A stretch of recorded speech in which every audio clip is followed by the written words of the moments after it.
combo.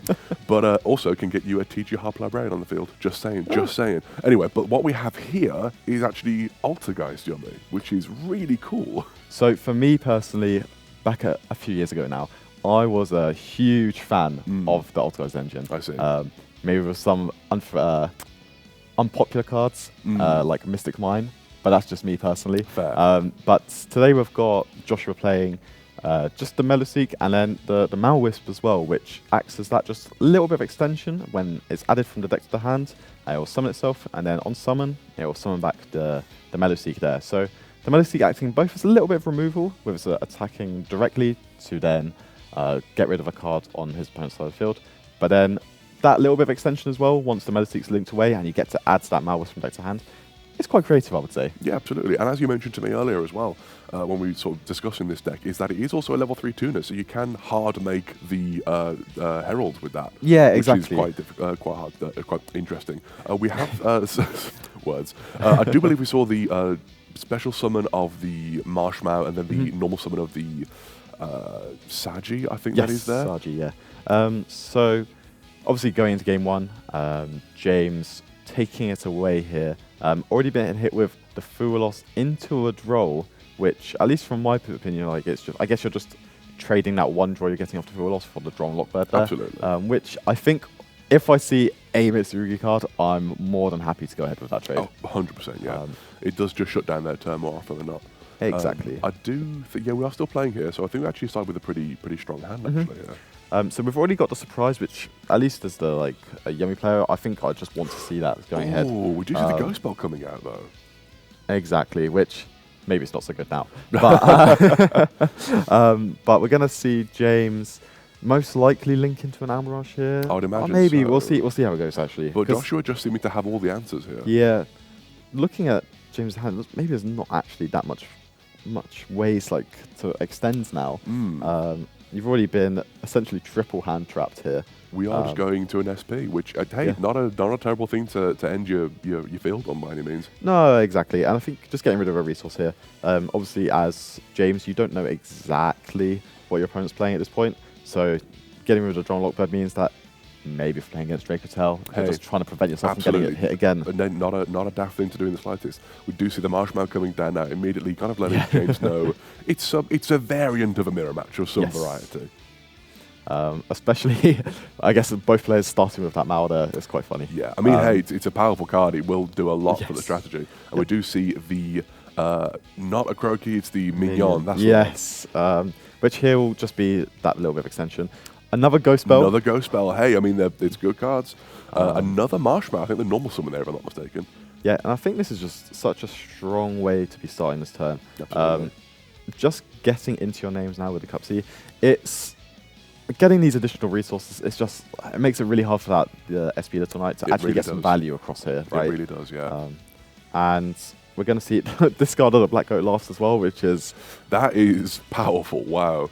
It's it's one of those decks, if you can't, almost like Malice in a sense, if you can't stop it early on, it can really get away from you. Yes, yeah. At least for me, I feel like we're about to see something like that going on now here. Absolutely. With the Cups of Yummy being summoned and adding, I would imagine a surprise to hand, but it could be anything, obviously, from here. Yeah, I think the surprise is a very good hit, especially now. There's no more Ghost Spell for the turn as well. Oh, yeah. So we can see that's going to be a really good way just to get that additional resource on the field. Indeed. And then that Marshmallow, add it back to the hand. And even though the summon from the graveyard effect was negated, if I'm not mistaken, the attack boost effect of the field spell is still in effect. Yes. Yeah. So these small little tasty kitty cats are going to become very powerful very quickly. Exactly. And we're just seeing Joshua kind of going through the motions here just to try and get some additional resources on the field. Do you think it's possible for him to go for game hit? Yeah, oh, absolutely. Definitely. Well, it all depends on what that face down card wants, what the card in hand is. It could all go belly up in a moment's notice. We don't know yet, but it's looking like he's starting to push for game here. Which who can blame him with this level of advantage that he's got going on? Yeah, exactly. So we're going to see that the second Snatchy coming in here, and going to what I can only assume is the battle phase here, just to at least clear the SP Little Knight. And of course we do still have that surprise, which you can, I think, skipping it up Sure. Yeah. Which fair. Yeah. Fair enough. Completely. 100%. That Josh is playing here. We do see them now going into game 2. I would imagine James going first, but we'll see. Yep. And yes, it does look like that. Can't quite make out the hand, but great I start. saw the Mitsurugi ritual there, which you never want to see that one. No. Are we going to see the drawn Lockbird again? Doesn't look like it. Okay. Sigh of relief there from James, I'd say. I think the biggest sigh of relief anyone will have is when you ask anything on res. Yeah. No. Oh, thank goodness. So we're going to see a Snatchy here, most likely getting the minion out of the deck just to keep extending these plays, especially just from this one card, starter card, really. It does get you everything. That single card will get you the entire strategy working for you, so it's very powerful. So yeah, going most likely into the Cupsy here. Looking at Josh's hand here, I can't see any Can't quite make interruptions anything. either there. No, it might be some field-breaking cards. Or we do see the Ash Blossom coming down, which this is a fantastic target for it. Yeah, perfect time for it. Tagging back out into these two as well. Exactly. So it's not... It's one of those weird ones where I feel like any of these sort of like mid-range, like these hand traps that kind of trade for one card essentially, right? Yeah. I feel like they're not very strong against this... the pure yummy cards anyway. No. Because you're trading one of these cards, they still have so many monsters available just to keep on making these synchro plays, making these link plays, and just establishing the field that they're aiming for, right? Yeah, and it is the sheer power of this strategy as well, with you combining both of the powerful Mitsurugi and Yami cards.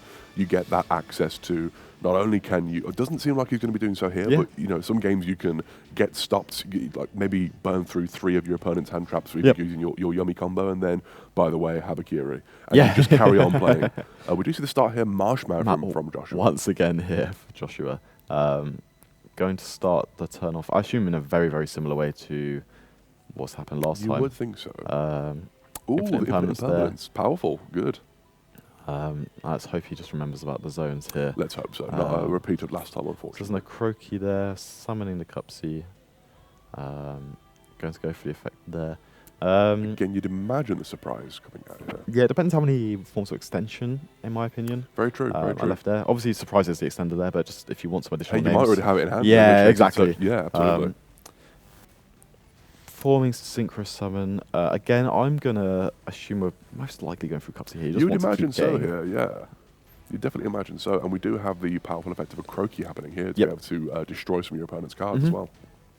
Trying to just force James out here, I would say, and just kind of, just force him to like, make a play. Obviously, he's left the Snatchy available for use, right? Absolutely. But I think that's just allowing James just to decide that maybe I want to make a play into an aggressive synchro monster. Absolutely. It is a very interesting mirror match to watch, in my opinion.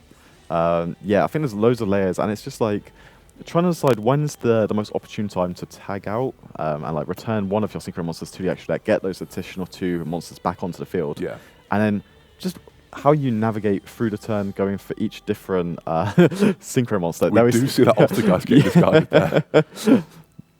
So James, it's a shame we didn't get to see it in use, I guess. But I guess, you know, maybe there still could be a game through. We're not sure yet. We'll see how this goes. Unfortunately, Joshua there just seeing the wrong part of the engine. Yeah. Ooh, the Ghost Spell stopping the tagging out there of that synchro monster.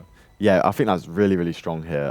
The only positive thing, at least, is we've already got that surprise available if we so need to. Well, this is the thing. It's you've got the surprise available still. It's your turn's not over. Yes, by exactly. any means. It's a powerful place to use it, but your turn is by no means over for Joshua here. Very much agree there. So we're going to just see extension into the Snatchy there, and then the next one of the little pieces coming down. Almost feels like so cute. Just an endless supply here just from Joshua. An endless supply of cutie patooties. It's wonderful. We just love to see it. So yeah, we're going to see the cookie come down, and we're just going to decide again now where... Oh, I think we do see the Synchro Summon coming out now. I'd imagine for potentially the Lollipo. Yeah, the Lollipo way, I think, is the way to go here. It's going to be tagging out from James, going for some summoning from the graveyard, going for the Snatchy and for the Cupsy, which, hey, very strong, going to get either a draw or a search off of that. Probably the draw, maybe try and find some more non-engine into the hand, and we do see the cookie and the, what we're going to have. What Josh are we going to go for? And the Lonipo Lonipo coming there. out. Negated because they'll summon off of the initial summon effect of the Lonipo way. Exactly. Just double checking the text on minion there. Always worth reading cards. This Absolutely. is something that sometimes when you feel like you know exactly what's going on, you're like, I don't need to read that. I know what it does. It's in my deck even, but I mean, it's always worth it. Not to harp on a point, but about a month or so ago, I think it was YSS Pittsburgh, we had, of course, the fantastic and talented player Aditya who won that quite famously. Occasionally, we'll just forget to read a card. And again, it happens to all of us. Yes, yeah. So it is definitely good to make sure you read the cards, and also, by all means, ask your opponent, hey, what does this do? I think most people will be happy to explain things to you as well.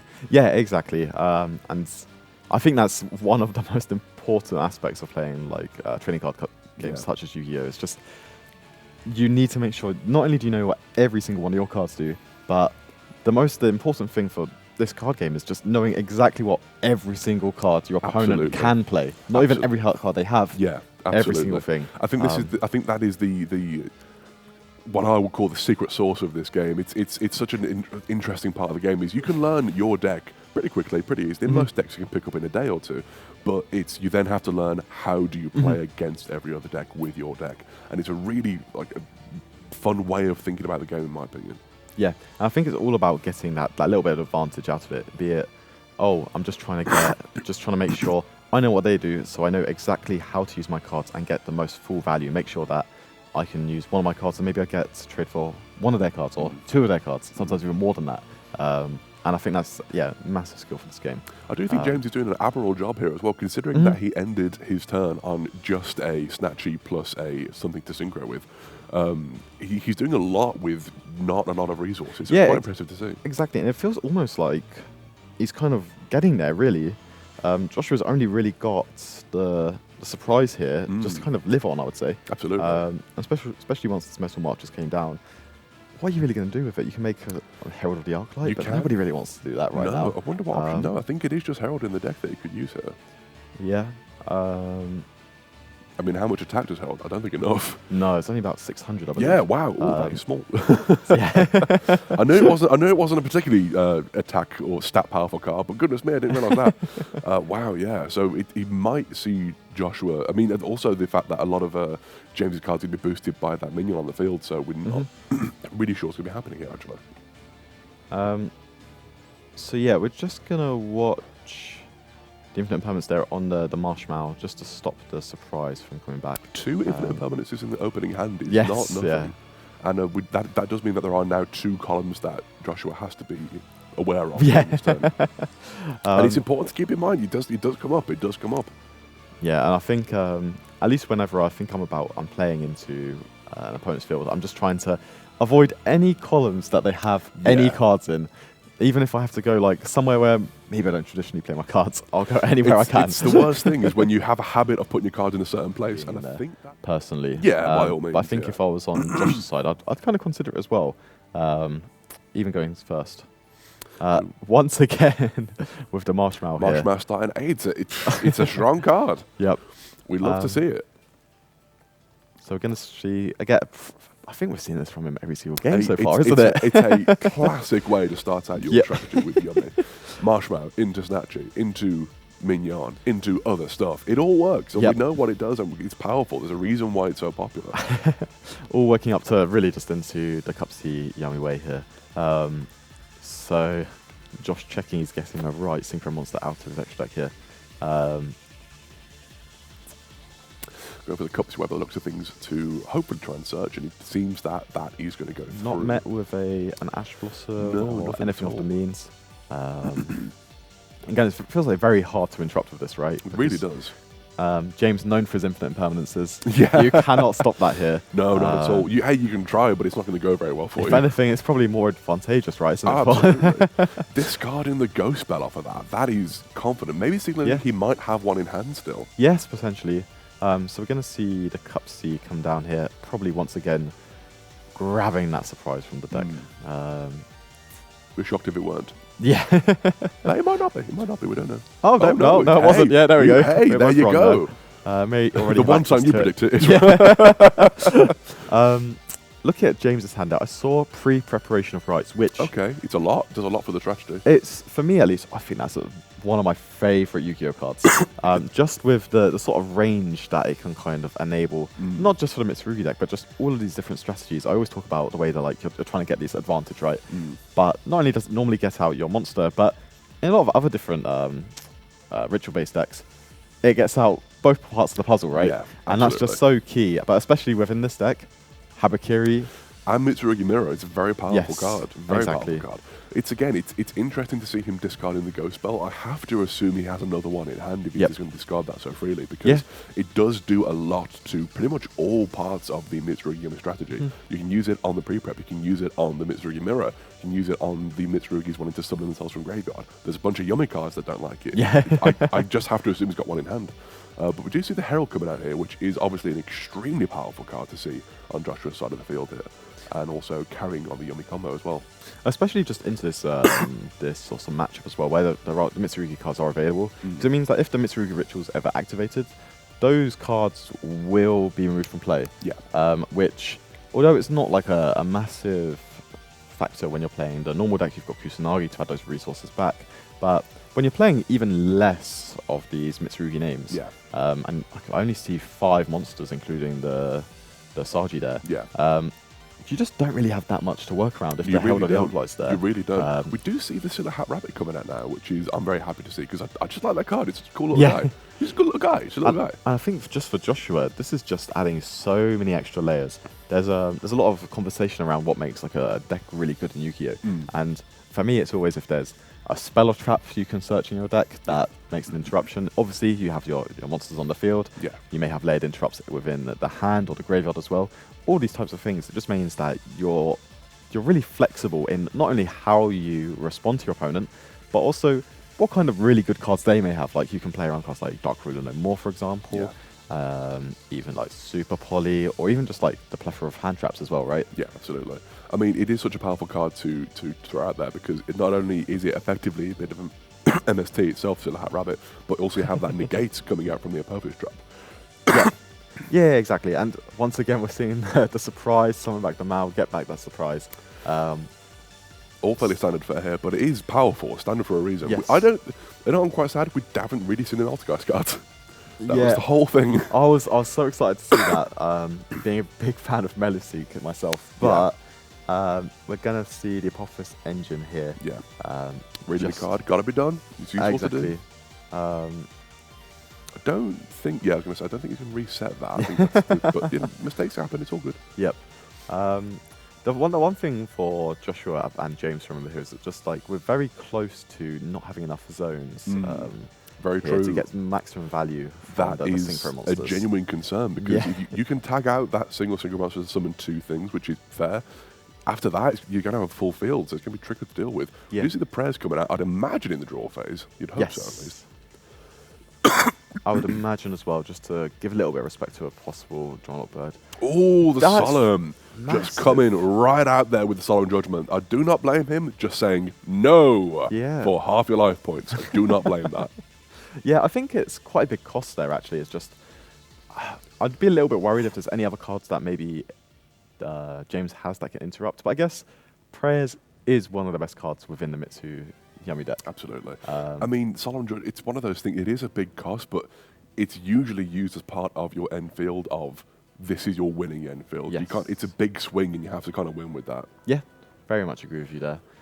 Just looking at the hand, I feel like James might have drawn the pre-preparation and the mirror. Yeah, it doesn't look great, does it, unfortunately? I was starting with the Saji here, going for the Mitsurugi ritual.